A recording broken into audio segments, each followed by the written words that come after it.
So this could be a little bit of a boring video. It's going to be the first one I somewhat read to you. We're going to talk about inclusions, not inclusions as far as this is inclusion and attachment to the contract, but what is attached to the property? What counts as an attachment, not to the contract but to the property, which means it's included in the sale of the property. There's a section, it's right at the beginning of the contract to buy and sell, and it's 2.5, it's inclusions, and then they add 2.5.2 with some more inclusions that are not attachments. So you have two, it's the same thing really, but what it really boils down to, if it is attached to the property, it is screwed to it, it goes with it.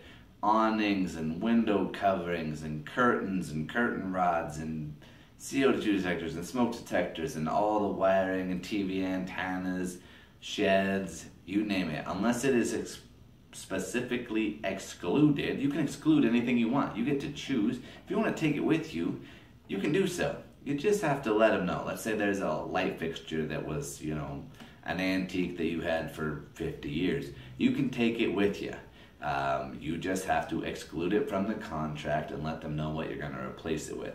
Right? As your realtor, I would recommend take it before you start showings and put what you're going to leave with it up instead. That's a lot better way to do it. Then they don't fall in love with the amazing chandelier and you pick a fight over it later. They just don't ever know it existed and they get the cool ceiling fan that you put in its place. But for fun, I'm going to read this to you because this is a weird thing. Some of this stuff people don't think of as being included with the property. So let's check my reading skills here.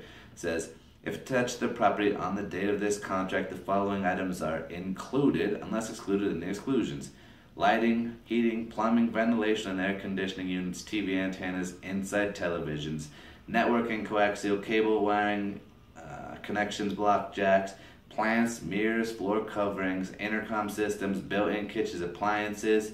I'll take a break right there. In a lot of markets it varies. Here almost everyone leaves their stove as an attachment and their refrigerator. Of course it's all negotiable, but those are generally included in our market.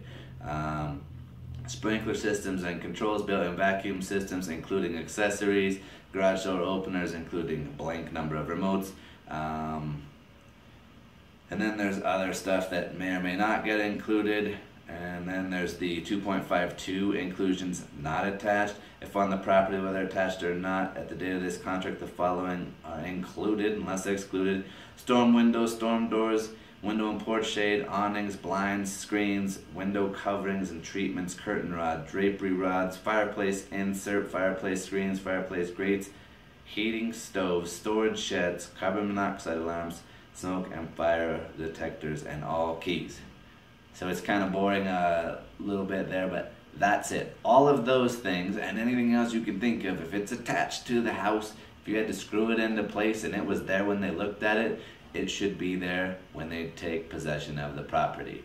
You know, those shelves that are floating in the wall that are attached with a block of wood, technically those are attachments and they should probably be there when you leave.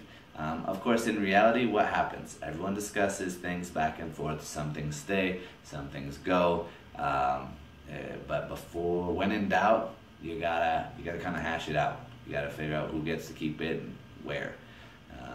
So hopefully that wasn't too boring and you survived, and we'll get another one out to you soon.